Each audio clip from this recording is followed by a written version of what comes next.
እንኳን ወደዚህ ቻናል በሰላም መጣችሁ። ዶክተር ታሪኩ ሁሴን እባላለሁ። ዛሬ በዘመናዊ ሕክምና ከባድ ከሚባሉት ጥያቄዎች ውስጥ በጥልቀት እንዳስሳለን። የእውነት አይነት 2 የስኳር በሽታ መቀልበስ ይቻላል ወይ? በተደጋጋሚ ታካሚዎቼ በሆስፒታል ውስጥ ለመጀመሪያ ጊዜ አይነት 2 ስኳር ሲገኝባቸው የሚጠይቁኝ ከባድ ጥያቄ፣ ዶክተር ይሄን መድኃኒት እስከ መጨረሻው ነው የምወስደው? ይሄ መድኃኒት በሽታውን ያክምልኛል? ኢንሱሊን እየወሰድኩ ነው የምቀጥለው? የሚሉ ጥያቄዎች ነው። ነገር ግን አሁን ላይ ጥያቄው ተመልሷል። እስከ ቅርብ ጊዜ ስንለው ከነበረው የተለየ አዲስ ሳይንስ ብቅ ብሏል። በዚህ ቪዲዮ 4 ነገሮችን እናወራለን። የመጀመሪያው የአይነት 2 ስኳር መቀልበስ ማለት የምር ምን ማለት ነው? ሲቀጥል የአይነት 2 ስኳርን ለመቀልበስ የሚያስችል የአመጋገብ ስነ ስርዓትና እንደዚሁም ደግሞ የአኗኗር ዘይቤ ምን አይነት ነው? አዲስ የመጡት ሳይንሶች ግኝቶች ምን ያሳያሉ? በመጨረሻም አንድ በአንድ አይነት 2 ስኳር ለመቀልበስ የሚያስችለንን ዕለታዊ ተግባሮችን እቅድ እናወጣለን። እስከ መጨረሻው ከኔ ጋር ከቆያችሁ በጥልቀት በቀላሉ በየዕለት ተዕለት ኑሯችን አይነት 2 ስኳር ለመቀልበስና የብዙዎችን ህይወት የቀየረውን የአኗኗር ስርዓትን የአመጋገብ ስትራቴጂን በጥልቀት እንዳስሳለን። እንደዚህ አይነት ሳይንስን መሰረት ያደረጉ መረጃዎች እንዲደርሷችሁ ከፈለጋችሁ የደውል ምልክቷን መጫን እንዳይረሱ። መጀመሪያ አይነት 2 ስኳር ከስሩ ምን ማለት ነው የሚለውን አጭር በሆነ አገላለጽ ልንገራችሁ። በነገራችን ላይ አይነት 2 ስኳር ስኳሩ አይደለም ችግሩ። በደም ስራችን ውስጥ ኢንሱሊን የምንለው ሆርሞን አለ። ቆሽት ናት የምታመርተው። ከቆሽት የሚመረተው ኢንሱሊን የምንለው ሆርሞን ወደ ሰውነታችን በደም ስር ከገባ በኋላ ግሉኮስ ከደም ስር ወደ ሴሎች ወደ ህዋሶቻችን በማስገባት ትልቁን ሚና ይጫወታል። ነገር ግን ሰውነታችን ይሄን ትዕዛዝ አልቀበል ሲል ኢንሱሊን ሬዚስታንስ ይፈጠራል ማለት ነው። ይሄን አለመቀበል ወይም ኢንሱሊን ሬዚስታንስ መፈጠር በሰውነታችን ውስጥ ያለው የኢንሱሊን መጠንም ይጨምራል፣ የስኳር መጠንም እየጨመረ ይሄዳል። ዳትስ ኢት። ትልቁ ፕሮብሌም ያለው እዚህ ጋር ነው። ስለዚህ ኢንሱሊን ሬዚስታንስ አንድ ቀላል ምሳሌ ልንገራችሁ። እንደውም ለምሳሌ ቁልፍ ጋን እንገዛለን። ለረጅም ጊዜ ከሰራ በኋላ የሆነ ሰዓት ስትሞክሩት በቃ 2 3 4 ካልሞከራችሁት ቁልፉ አይከፍትም፣ ይዝጋል፣ ወይም ደግሞ የምርም አይገጥምም። ጋኑ ከቁልፉ ጋር ታገላችሁ የሚከፍት ቁልፍ አለ። ያ ማለት ነው ሰውነታችን ላይ እየተፈጠረ ያለው። ስለዚህ ሰውነታችን ላይ የደም ስራችን ውስጥ ስኳር በጣም እየጨመረ ይሄዳል፣ ኢንሱሊን በጣም እየጨመረ ይሄዳል። ሁሌ የስኳርን መጨመር በመገንዘብ በሰውነታችን ትዕዛዝ መሰረት ውስጥ ቆሽት ኢንሱሊን ማምረቷን ትቀጥላለች። ከሆነ ዓመት በኋላ ቆሽትም ይደክማታል። የስኳር መጠን በጣም ይጨምራል፣ ኢንሱሊን ሬዚስታንስም በጣም ጨምሯል። ስለዚህ ያለው አማራጭ ሰውነታችን ላይ ምንድነው ማለት ነው? መድኃኒት መውሰድ ግዴታ ይሆናል። ቀላል ሶሉሽን የሚሆነው ስኳሩ አይደለም፣ ኢንሱሊንን ሰውነታችን እንዲቀበል ማድረግ ነው። ያ ማለት ሪስቶሪንግ ኢንሱሊን ሴንሲቲቪቲ ማለት ነው። ይሄንን ማድረግ ነው እንግዲህ መቀልበስ የምንለው። ይሄ ነው የአይነት 2 ስኳር ትክክለኛው ሩት ኮዙ ወይም ሩትድ የሆነው ምክንያቱ ማለት ነው እንጂ it's not about the sugar።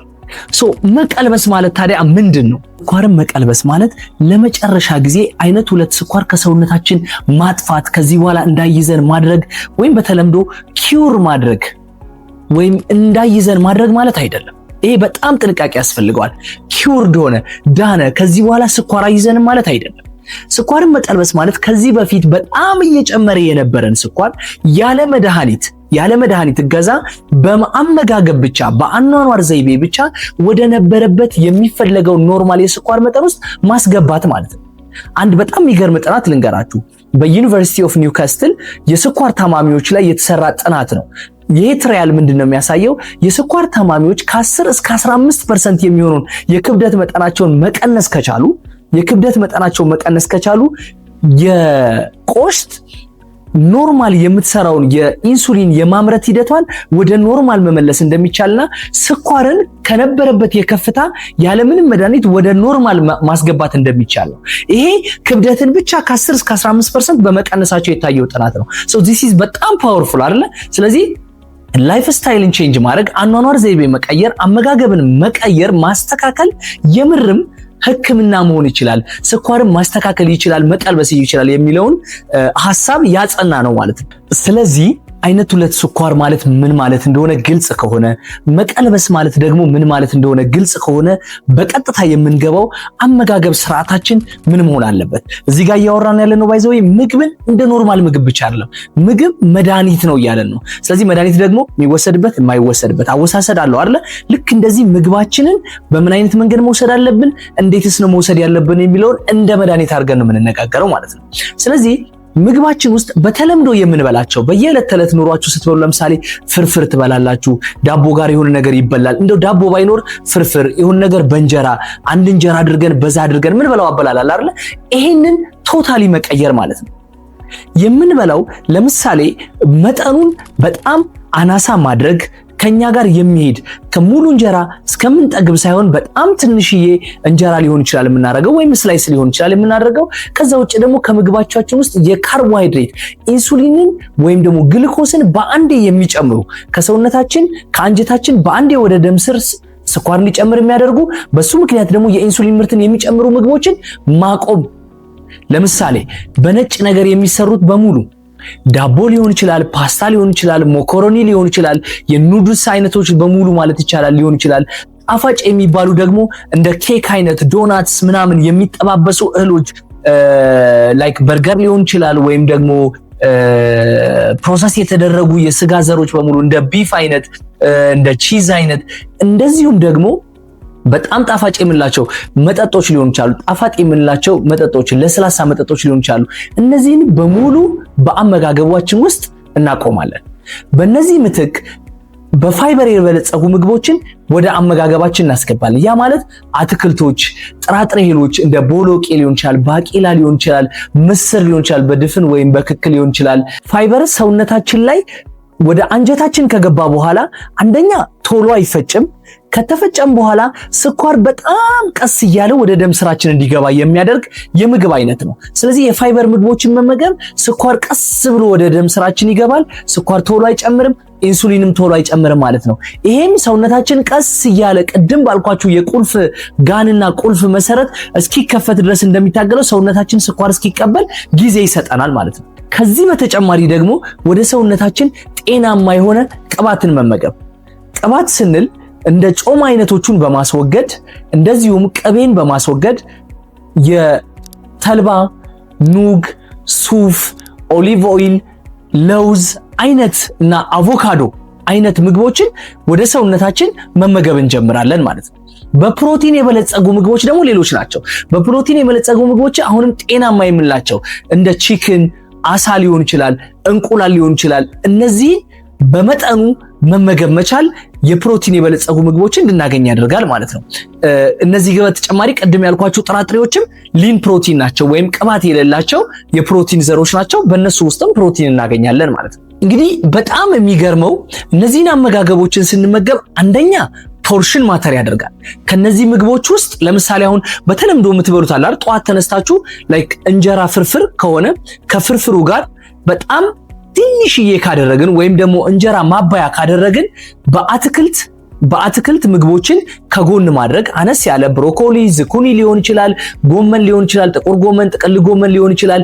ከነዚህ ብቻ ቅጠላ ቅጠል ከምንላቸው ውስጥ የተወሰነ እናደርጋለን። ሳህናችን ውስጥ ደግሞ እንደገና በጎን ደግሞ ቅድም ያልኳችሁ ጥራጥሬ ምግቦች አሉ አይደል? ሽምብራ ሊሆን ይችላል፣ ምስር ሊሆን ይችላል። በወጥ ከማድረግ በነገራችን ላይ ቅባቱን ለመቀነስ በወጥ ዘይቱን ከሚበስል ምን ማድረግ ትችላላችሁ? በቀላሉ የማገንፈል ለምሳሌ ምስሩን ወይም ባቄላውን ወይ ሽምብራውን አገንፍለን እዚሁ አትክልት ላይ እንቀላቅለዋለን። ፕሮቲንም እያገኘን ነው፣ አትክልትም እያገኘን ነው፣ ፋይበር ነው እያልን ነው፣ ስኳርን ቶሎ አይጨምርም እያልን ነው። በዛው ልክ ደግሞ ዘይትን እየቀነስን ነው፣ ቅባትን እየቀነስን ነው። እሱም ብቻ አይደለም፣ መጠበስን ዘይት በሳት መጠበሱንም እየቀነስነው እንመጣለን ማለት ነው። እዚሁ ላይ ደግሞ ፕሮቲንን ይሄን ካደረግን ምሳ ላይ ደግሞ ሌላ የፕሮቲን ዘር ባቄላ ከተጠቀምን ምስር ከተጠቀምን ደግሞ ቦሎቄ እያርን ማቀያየር ነው የሚጠበቅብን። አትክልትም ላይ እንደዚሁ ማቀያየር። ዙኩኒ ከተጠቀምን ወይም ብሮኮሊ ከተጠቀምን ጎመን፣ ጥቁር ጎመን፣ ከዛ ቆስጣ፣ ከዛ አንድ ላይ ማድረግ አይጠበቅብን። በተለያየ ሰዓት ምሳ ላይ፣ ራት ላይ ብቻ ከሁሉም አይነት በጣም በትንሹ በተቻለን አቅም እዚህ ውስጥ ከቻላችሁ እንጀራ በጣም እስከ ጥግ እወዳለሁ ማትሉ ከሆነ እኔም መከራችሁ ሙሉ ለሙሉ ማቆምም ትችላላችሁ። ስለዚህ በማንኪያ እንደመብላት ማለት ነው። እነዚህን ምግቦች በጣም ትንሽ ቫራይቲ ያላቸው ጤናማ የሆኑ ምግቦችን በማንኪያ ስንበላ ያለ እንጀራ ስንበላ የተሻለ ስኳርን የመጨመር እድሉን እየቀነሰው ይመጣል ማለት ነው። እንግዲህ ከምግብ በተጨማሪ ኤክሰርሳይዝ የሚገርም ፓወርፉል የሆነ መድኃኒት ነው። በነገራችን ላይ ምን መሰላችሁ? ሰውነታችን በሚንቀሳቀስበት ጊዜ ጡንቻችን ይሰራል። ጡንቻችን በሰራ ቁጥር ከደም ስሮቻችን ግሉኮስን መብላት ይጀምራል። ሶ ኢንሱሊን ሴንሲቲቪቲን ኢንዳይሬክትሊ ጨመረ ማለት ነው። ግሉኮስን ከደም ስር አወጣ ማለት ነው። ሶ ትልቁ ስትራቴጂያችን ቅድም እሱ ነው ብለናል አይደለ? ስለዚህ አሁንም እናንተ የምታደርጉት ለምሳሌ ጠንከር ያሉ ኤክሰርሳይሶችን የተወሰኑ ኤክሰርሳይስ የምንላቸውን አይነቶችን በሳምንት 2 እና 3 ጊዜ መስራት ከ30 እስከ 45 ደቂቃ። ከዛ ውጭ ግን በየቀኑ ከ30 እስከ 45 ደቂቃ ከቤታችሁ ሊሆን ይችላል፣ ከትራንስፖርት እንደወረዳችሁ ሊሆን ይችላል፣ ስራ ቦታ ላይ ሊፍት ከመጠቀም ይልቅ ሊሆን ይችላል፣ ረዘም ያሉ ወኮችን ማድረግ ከ30 እስከ 45 ደቂቃ። ቢሮ ላይ በተለምዶ በጣም ቁጭ እያላችሁ የሚሰሩ ሰዎች ደግሞ ማድረግ የምትችሉት ቢያንስ በ30 እና በ45 ደቂቃዎች ውስጥ እየተነሳችሁ ከወንበራችሁ ላይ እንቅስቃሴ ለማድረግ መሞከር፣ የሆነ ቦታ ወክ እያደረጉ ለመምጣት መሞከር፣ ባላችሁ አጋጣሚ እንቅስቃሴን መፍጠር ያስፈልጋል። ይሄ ሲሆን ምንድነው ጡንቻ እየሰራ ሲመጣ በየቀኑ ከደም ስራችሁ የበላችሁትን ምግብ ግሉኮስ የጨመረባችሁን ነገር እየወሰደላችሁ ይመጣል ማለት ነው። ሁለተኛው መድኃኒታችን ምንድነው? ከምግብ ቀጥሎ ኤክሰርሳይዝ ነው ማለት ነው። ሌላው በጣም ወሳኝ ነገር ግን ብዙ ሰዎች ወይም ብዙ ስኳር ያለባቸው ሰዎች የሚንቁት ነገር ጭንቀት፣ ማይንድ ሴት፣ እንቅልፍ። በነገራችን ላይ የጭንቀት ሆርሞን የምንለው ወይም ኮርቲሶን ሆርሞን የስኳር መጠንን በከፍተኛ ሁኔታ ይጨምራል፣ ምግብ እንኳን ባንበላ ማለት ነው። ስለዚህ ኢንሱሊን ሴንሲቲቪቲ እንዲጨምር የምንፈልግ ከሆነ ራሳችንን ከጭንቀት ማጽዳት አለብን። ለነዚህ ውስጥ ለምሳሌ ራሳችንን ወደ ፈጣሪ ማቅረብ፣ መጸለይ፣ እንደ ዮጋ አይነት ዲፕ ብሪዚንግ ማድረግ፣ ማይንድ ሴትን በተለያዩ አይነት የማህበረሰብ ኢንጌጅመንት ውስጥ ቤተሰብ ሊሆን ይችላል፣ የጓደኞች ጋር ሊሆን ይችላል፣ መጫወት ኢንጌጅ ማድረግ ከግላዊ ወይም ብቸኛ ከመሆን ይልቅ ወደ እንደዚህ አይነት ሁኔታዎች ውስጥ መግባት ስኳርን በሚገርም ሁኔታ ለመቀልበስ ያግዛል። ሌላኛው እንቅልፍ ነው። በቀን ጤናማ የሆነ ዲፕ የሆነ ሰላማዊ የሆነ ከቅዠት የነጻ እንቅልፍ መተኛት ያስፈልጋል። ቢያንስ ከ7 እስከ 8 ሰዓት ለመተኛት መሞከርና ረፍት ማድረግ ያስፈልጋል ማለት ነው። ይሄ ቀላል ይመስላል፣ ነገር ግን የሚገርም ለውጥ ብዙ ጥናቶች ላይ አሳይቷል። ሌላው በጣም ወሳኝ የምንለው ስኳርን መቀልበስ እንደ ስህተት እያየን ያለ ነው በኮሚኒቲያችን ውስጥ። ስኳርን መቀልበስ ማለት ከሐኪም መራቅ፣ ማቆም፣ መድኃኒት ሙሉ ለሙሉ ማቆም ማለት አይደለም። በተለይ መድኃኒት ላይ ያሉ ሰዎች ስኳርን ለመቀልበስ ከፈለጉ መድኃኒት ማቆም አያስፈልግም። እንዳውም በደንብ መከታተል የሚጠይቅበት ጊዜ ነው። አመጋገባችን እያስተካከልን አሁን ያልናቸውን የአኗኗር ዘይቤ እየተከተልን ስኳር ፋስቲንግ ብለድ ሹገራችንን በየጊዜው መለካት፣ የ3 ወር የስኳር መጠናችንን ኮንትሮል የሆነ ነው አይደለም የሚለውን ቼክ ማድረግ፣ የመድኃኒታችንን ዶዝ በየጊዜው አጀስት ማድረግ ያስፈልጋል። ይሄ ደግሞ በራሳችን የምናደርገው ነገር አይደለም። በምን የሚደረግ ነው? ከሐኪማችን ጋር በጣም በቅርበት በመሆን አሁን ያለን የስኳራችን ቁጥጥር እንዴት ነው፣ በምን ያክል ዶዙ መቀነስ አለበት እያልን በጣም ሞኒተር የምናደርግበትና ሜዲካል ሞኒተሪንግን የምናጠናክርበት እንጂ ሙሉ ለሙሉ ከሕክምናው ሜዲካል ሞኒተሪንግ የምናቆምበት ጊዜ ግን አይደለም። ይሄ በጣም ጥንቃቄ ያስፈልጋል። ብዙዎቻችሁም ትኩረት ማድረግ ያለባችሁ ነገር ነው። ስለዚህ ስኳርን ለመቀልበስ ስንፈልግ ከሕክምና እናቆማለን ወይም ክትትላችን ይቆማል ማለት አይደለም። በእንደዚህ አመጋገብ ውስጥ ናችሁ ክትትላችሁ ውስጥ አሁን ያልኳችሁን ነገሮች እንደ ሐኪሞቻችሁ እያዩላችሁ ሐኪማችሁ እያየላችሁ ዶዝ አጀስትመንት እየተደረገ ይሄዳል ማለት ነው። ስለዚህ በአንድ ምሳሌ የቀን ውሏችሁ ምን መምሰል እንዳለበት ልንገራችሁ። ጠዋት እንደተነሳችሁ ሰውነታችሁን በፈሳሽ ወይም ውሃ በመጠጣት ሃይድሬት ታደርጋላችሁ።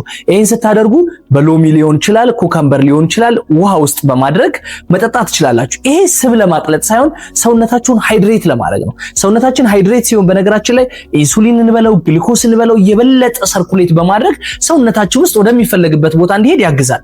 ይህም ስኳርን ለመቆጣጠር ምን ያክል እርዳታ እንዳለው መገንዘብ ትችላላችሁ። ቁርስ ላይ ቅድም ካልኳችሁ እንግዲህ ካርቦሃይድሬት ጤናማ የሆነ ካርቦሃይድሬት በጣም አንድ ስላይስ የምትሆን ወይም አነስ ያለች እንግዲህ የአንድ እንጀራ 3 ቁርጥ ሊሆን ይችላል እንጀራ ታደርጋላችሁ። እንጀራ መብላት ካልፈለጋችሁ መተው እንደሚቻል ነግሬያችኋለሁ። ከዛ ውጭ ፕሮቲን ስንል ሊን ፕሮቲን ወይ እንቁላል ነው ወይ አሳ ነው ወይ ደግሞ ቺክን ዶሮ ነው። እነዚህም ደግሞ ግሪልድ በሆነ በእሳት በተጠበሱ በኦቨን በተጠበሱ እንጂ በዘይት በተጠበሱ አይደለም። ወይም ደግሞ ወጥ ላይ ሆኖ በዘይት በጣም ለረጅም ሰዓት በበሰለ መንገድ አይደለም መሆን ያለበት ፕሮሰሱ በራሱ ማለት ነው። ስለዚህ እንቁላል ካደረጋችሁ እንቁላል ወይ አስኳሉን አውጥታችሁ በነጩ ብቻ ተጠብሱታላችሁ። ዘይት በጣም በመጠነኛ በቂጣ መልክ ማድረግ ትችላላችሁ በሳንዱች። ያን ካረጋችሁ ዳቦ ከሆነ ደግሞ ያልተፈተገ እህል ዳቦ ያለበት እንጀራው ከቀረ ማለት ነው ቁርሳችሁን መብላት ይቻላል። ቅባት ጤናማ የሆነ ቅባት እናርካለን። አንዲት የአቮካዶ ፍሬ ግማሹን በመቁረጥ አቮካዶ መጨመር እንችላለን እንደ ሳይድ። እንደ እንጀራ ማባያ ከሆነ ደግሞ እንቁላሉ እንዳልኳችሁ አንድ ስላይስ ነው የምናደርገው። ስለዚህ ፖርሽናችንን መጠንን ከሁሉም ቫራይቲ ያደረግን ማለት ነው ቁርሳችንን። በምትችሉት ሰዓት ደግሞ ከውሏችሁ ውስጥ በምሳን ከመድረሱ በፊት ሊሆን ይችላል ከምሳ በኋላ ከ30 ደቂቃ የሆነ ወቅት አደርጋላችሁ። ከዛም ማታም ሊሆን ይችላል ወደ ቤታችሁ ስትገቡ እንደዚሁ ወቅት አደርጋላችሁ። በተቻላችሁ መጠን ምሳ ስትበሉ አሁንም ልክ ቅድም የቁርሱ አይነት አበላል ብትበሉ ጥሩ ነው። ለምሳሌ ቁርስ ላይ እንቁላል ከሆነ አሁን ደግሞ ምሳ ላይ ቺክን ሊሆን ይችላል፣ ዶሮ ሊሆን ይችላል። ይሄ በጣም ሊከብድ የሚችል ከሆነ ያው በቤት በአኗኗራችን ውስጥ ሊሆን ይችላል የምናደርገው። ከዛ ውጭ ደግሞ የምናገኛቸው እንደ ለምሳሌ ምስር በማገንፈል በመቀቀል ሊሆን ይችላል፣ ባቄላ፣ ሽምብራ፣ ቦለቄ እንደዚህ አይነቶችን በመቀቀል ዘይት ውስጥ ወጥ አድርጎ ከመስራት ባይዘወይ እነዚህ ጥራጥሬዎች እንግዲህ ፕሮቲን ሊም ፕሮቲን አላቸው ብለን አይደለ በማገንፈል ማድረግ እንችላለን። የተወሰነች አንዲት ማንኪያ ዘይት ለወዝ መጨመር እንችላለን። ይሄንን አሁንም ቢሆን ከአትክልት ከምንለው ውስጥ እንቀላቀላለን። ብሮኮሊ፣ ዝኩኒ፣ ጥቁር ጎመን፣ አበሻ ጎመን ምናምን ከምንለው ቆስጣ፣ ሰላጣ ከምንላቸው ቅጠላ ቅጠሎች ጋር በመቀላቀል አነስተኛ የሆነች ወይ በግማሽ እንጀራ ኦር በማንኪያ ምሳችንን እንበላለን ማለት ነው። እራት በተቻለን አቅም በጊዜ ብንበላ ይመከራል። ከዚህ ውጭ አሁን እነዚህን ካደረግን በኋላ እንቅስቃሴ ካደረግን በኋላ ማታ ስንተኛ ቀድምን ብለናል እረፍታችን ሰላማችን አግኝተን እንድንተኛ እንቅልፋችን ሰላማዊ እንዲሆን ጸሎት መጸለይ ሊሆን ይችላል፣ ብሪዝ ማድረግ ሊሆን ይችላል። ለአንድ 5 ደቂቃ ከራሳችን ጋር የመቆየት አይነት ነገር እናደርጋለን ማለት ነው። ይሄም የራሳችንን ሰላም ይሰጠናል ማለት ነው። ስለዚህ ስናጠቃልለው አይነት 2 ስኳር ማለት ምን ማለት ነው የሚለውን በደንብ ተገንዝባችኋል ብዬ አስባለሁ። መቀልበስ ይቻላል ወይ? አዎ። በምን አይነት መንገድ? የአኗኗር ዘይቤን በመቀየር አመጋገብ ስርዓትን በማሻሻል በጥረት በነገራችን ላይ ስኳርን መቀልበስ ቀላል አይደለም፣ እንደምናወራው ቀላል አይደለም። በጣም ከባድ ነው። ነገር ግን ይቻላል። ዴዲኬሽን ካለ ይቻላል። ይሄ ቪዲዮ ጠቃሚ ነው ብላችሁ ካሰባችሁ ለወዳጅ ዘመዶቻችሁ፣ ለቤተሰቦቻችሁ እንደዚሁም ይሄ ቪዲዮ ለሚያስፈልጋቸው እንዲደርስ ሼር በማድረግ አግዙኝ። የሳምንቱ የምለቃቸው በሽታ መከላከል ላይ፣ ስነ ምግብ ላይ፣ የማህበረሰብን ንቃትን የሚጨምሩ የጤና ትምህርቶች እንዲደርሳችሁ የደውል ምልክቷን መጫን እንዳትረሱ። እንደዚሁም ሐሳብ አስተያየት ካላችሁ ቪዲዮውን ላይክ በማድረግ መልካም የሆነ ገንቢ የሆነ አስተያየታችሁን በርታ ሊሆን ይችላል፣ አስተካክል ሊሆን ይችላል የምትሏቸውን ኮሜንት ላይ አስቀምጡልኝ። እስከዛው መልካም ሳምንት።